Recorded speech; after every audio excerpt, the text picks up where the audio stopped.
Hey guys, so today I'm going to teach you about how to write an article for journalism. These are just a few basic things that you'll want to keep in mind every time you write an article for this class. First things first is the title of the article. Um, a lot of people either forget that they have to write a title or they just forego it because they think they have to be witty about it. Obviously, as you can see from this article, you don't have to be witty about it.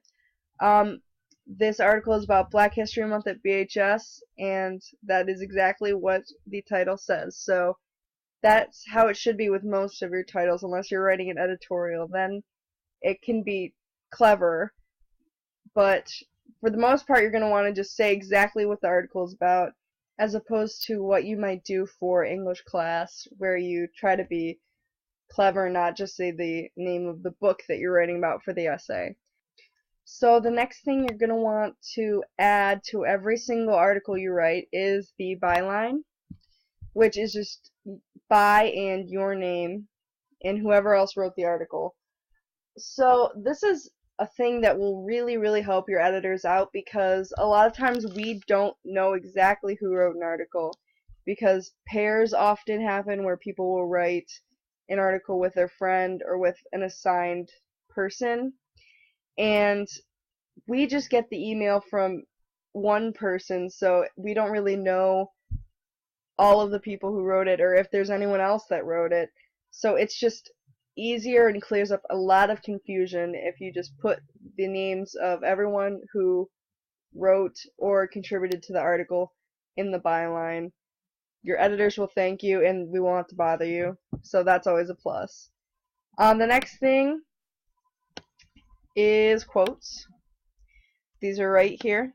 Um, the importance of quotes is that it offers more validity to your article, and you won't always need a quote.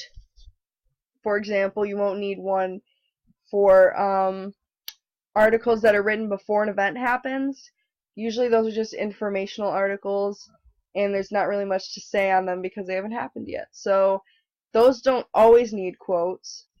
However, articles that happened after an event, or that are written after an event, always need quotes, either from coaches or players or people who were just there. They're just completely needed, and there's a whole other video about quotes and interviews and how to properly put them in your article, so I won't get into it, but they're just really important to put in your articles. The last thing that I want to talk about is the importance of just being as precise as possible in journalism articles.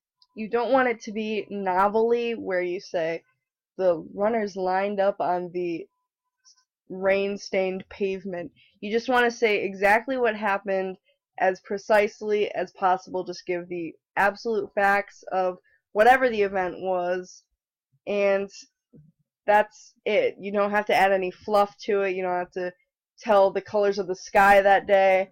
Just say exactly what happened at the event, and that's it. So that's about it for the basics of the articles that you need to write for journalism. Good luck on your articles, and if you just keep these basics in mind, you should be pretty well off. So, thanks for listening.